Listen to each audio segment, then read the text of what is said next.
রমজান মাস তো প্রায় চলেই এলো।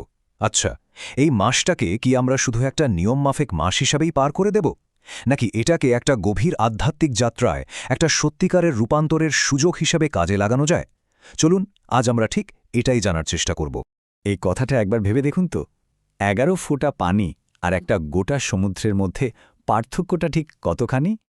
বিশাল, তাই না? রমজান মাসটাও ঠিক তেমনই একটা অফুরন্ত সুযোগের সমুদ্র। বাকি 11 মাসে আমরা যা অর্জন করি তার তুলনায় এই এক মাসে কয়েকশো এমনকি হাজার গুণ বেশি কল্যাণ লাভ করার সুযোগ থাকে। রমজানের প্রস্তুতি বলতেই আমাদের মাথায় কি আসে? সাধারণত অনেক বাজার করা, খাবার দাবার গুছিয়ে রাখা, ইফতারের বিশাল আয়োজন করা, তাই না? এটাকে বলা যায় ভোগের প্রস্তুতি। কিন্তু আরেকটা প্রস্তুতি আছে, যেটা হলো ত্যাগের, মানে আধ্যাত্মিকভাবে নিজেকে তৈরি করা, ইবাদতের পরিকল্পনা করা। একটা আমাদের মনকে দুনিয়ার দিকে টানে, আরেকটা আল্লাহর কাছাকাছি নিয়ে যায়। এখন প্রশ্ন হলো, আমাদের ফোকাসটা আসলে কোনটা হওয়া উচিত? সবার আগে আমাদের এটা বুঝতে হবে যে এই মাসটা আসলে কতটা মর্যাদাপূর্ণ। এটা কিন্তু ক্যালেন্ডারের ৮-১০টা মাসের মতো না। এটা আল্লাহর পক্ষ থেকে আমাদের জন্য একটা বিশেষ উপহার, যা আমাদের জীবনকে পুরোপুরি বদলে দেওয়ার ক্ষমতা রাখে। কোরআনের এই একটা আয়াতেই কিন্তু ৩টা খুব গুরুত্বপূর্ণ মেসেজ আছে। ১ নম্বর হলো রোজা আমাদের জন্য ফরজ, মানে এটা বাধ্যতামূলক। ২ নম্বর, এই ইবাদতটা কিন্তু নতুন কিছু না, আমাদের আগেও যারা ছিল তাদের উপরও এটা ফরজ ছিল। আর ৩ নম্বর, যেটা সবচেয়ে জরুরি, সেটা হলো এর আসল উদ্দেশ্য, তাকুয়া অর্জন করা, মানে আল্লাহ সচেতন হওয়া, নিজেকে সংযত করা। এই মাসের আশীর্বাদের কথা বলে শেষ করা যাবে না। ভাবুন একবার, এই মাসই তো কোরআন নাজিল হয়েছিল। শুধু তাই না, জান্নাতের রাইয়ান নামে একটা স্পেশাল গেট রাখা হয়েছে, যেটা দিয়ে শুধু রোজাদাররাই প্রবেশ করবে। এমনকি রোজা রাখা অবস্থায় আমাদের মুখের যে গন্ধ হয়, আল্লাহর কাছে সেটা কস্তুরীর সুগন্ধির চেয়েও বেশি প্রিয়। রোজা হলো একটা ঢালের মতো, যা আমাদের গুনাহ আর জাহান্নাম থেকে বাঁচায়। আর সবচেয়ে বড় যে পাওয়া, সেটা হলো ঈমানের সাথে রোজা রাখতে পারলে আমাদের আগের সব ছোটখাটো গুনাহ মাফ করে দেয়া হয়। এটা যেন আমাদের জন্য একটা স্পিরিচুয়াল রিসেট বাটন। আচ্ছা, এবার চলুন রোজার আসল অর্থটা একটু বোঝার চেষ্টা করি। রোজা মানে কি আসলেই শুধু না খেয়ে থাকা কিংবা পানি পান না করা, নাকি এর চেয়েও গভীর কোনো অর্থ আছে? এই প্রশ্নটা আমাদের সবার নিজেকে করা উচিত। যদি এর উত্তর শুধু হ্যাঁ হয়, তাহলে হয়তো আমরা রোজার মূল উদ্দেশ্যটাই এখনও ধরতে পারিনি। এই হাদিসটা কিন্তু খুবই পাওয়ারফুল একটা কথা বলছে। এখানে একদম পরিষ্কার করে দেওয়া হয়েছে যে আমাদের না খেয়ে থাকাটা আল্লাহর কাছে ততটা গুরুত্বপূর্ণ না, যতটা গুরুত্বপূর্ণ হলো আমাদের আচরণ আর চরিত্রকে ঠিক করা। যদি মিথ্যে কথা, খারাপ কাজ এগুলো না ছাড়তে পারি, তাহলে আমাদের এই ক্ষুধা আর তৃষ্ণার্ত থাকার কোনোই মূল্য নেই।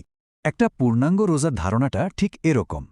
রোজা শুধু আমাদের পেটের না, রোজা আমাদের জিহ্বার, চোখের, কানের, এমনকি আমাদের মন আর মস্তিষ্কেরও।